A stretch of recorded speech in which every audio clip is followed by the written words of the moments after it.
Kind of divided weather again today, not with rain and sun, but one side there's a lot of clouds and another side is actually really sunny. Not much time left to capture all the cherry blossoms and stuff, huh?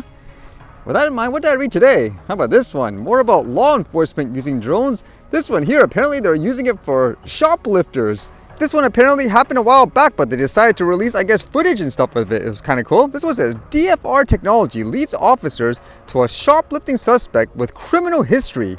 On March 13th around 9:30 p.m., Redmond officers responded to a reported shoplift in progress at a retail store in the 17,700 block of NE 76th Street. Store employees described the male suspect and stated he had previously shoplifted. Officers were advised the suspect had a known criminal history, including armed robbery. A drone, as a first responder pilot deployed a drone, quickly located the suspect and saw him enter the passenger side of a vehicle in the parking lot. The DFR pilot followed the vehicle for more than a mile while providing live updates to patrol officers on the ground. With the help of the DFR, patrol officers followed the vehicle and initiated a traffic stop on Highway 520 entrance ramp. The suspect exited the vehicle and officers detained him without incident. Wow, that's really useful for them. Funny enough, usually for a lot of people when they hear drone as a first responder, you'd automatically assume something like medical situations for ambulance and all that. Whereas in this case, as evident, they can use this to catch criminals and all that too. But with more different types of people using drones, will the airspace become congested and all? And actually this was kind of interesting in terms of drones in airspace. As you know, there was all that hysteria a past few months ago in regards to mystery drones in New Jersey. Well, how about this one? Apparently they want to put stuff up, I suppose, to detect drones there. This one says FAA to conduct drone detection testing in New Jersey. The Federal Aviation Administration will conduct drone detection testing in New Jersey starting on Monday after a spike in reports last year and continuing sightings near airports. The FAA will operate several large drones and about 100 commercial off-the-shelf drones during the 2-week period in Cape May, New Jersey. Last year, a frenzy of concern about drones in New Jersey and surrounding states prompted a dramatic spike in the number of people in the area pointing lasers at airplanes flying overhead. The FAA receives more than 100 drone sighting reports near airports each month. The public should not fly recreational drones near this area during the test period in New Jersey, the FAA said, saying, quote, "These tests will help determine the effectiveness of these technologies and whether they might interfere with FAA or aircraft navigation systems," the FAA said. The FAA last year temporarily banned drone flights over dozens of critical infrastructure sites in New Jersey and New York. Funny enough, actually, they mentioned they were going to tell people exactly what happened, but I don't think they actually did release specific details so far, correct? It was just very general, saying there were authorized flights and all that, which they emphasize here too in terms of what they said in the White House, saying the drones in New Jersey pose no threats.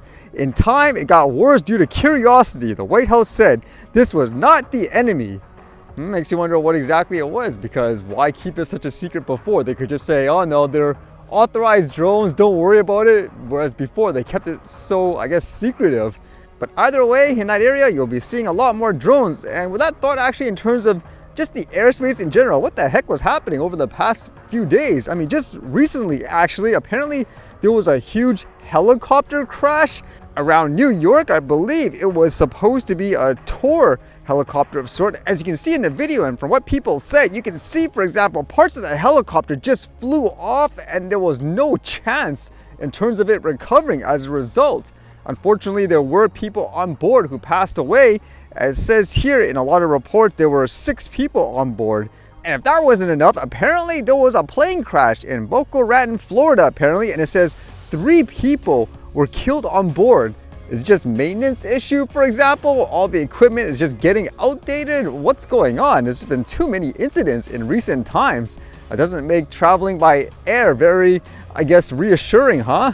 Although with that thought, apparently there's natural disasters happening around the world too, where they're warning some people to stay in. How about this one? This one says, millions told to stay indoors as China braces for strong winds. Workers have been told to hurry home, classes have been suspended, and outdoor events have been canceled as northern China braces for extreme winds this weekend.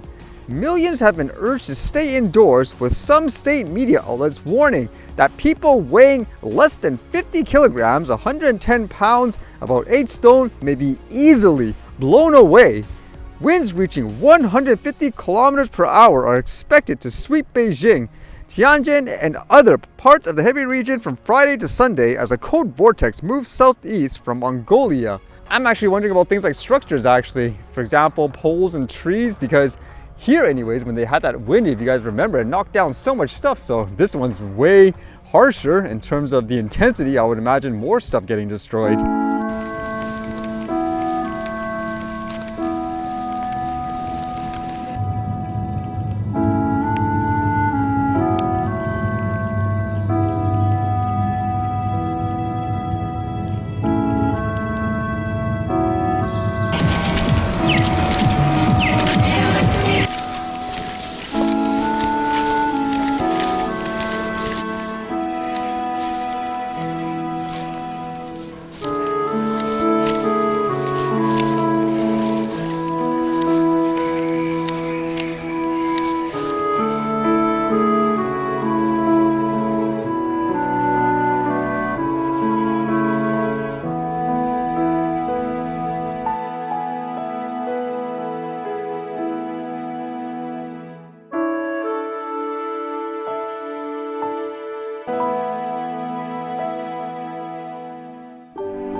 All right, see you guys later.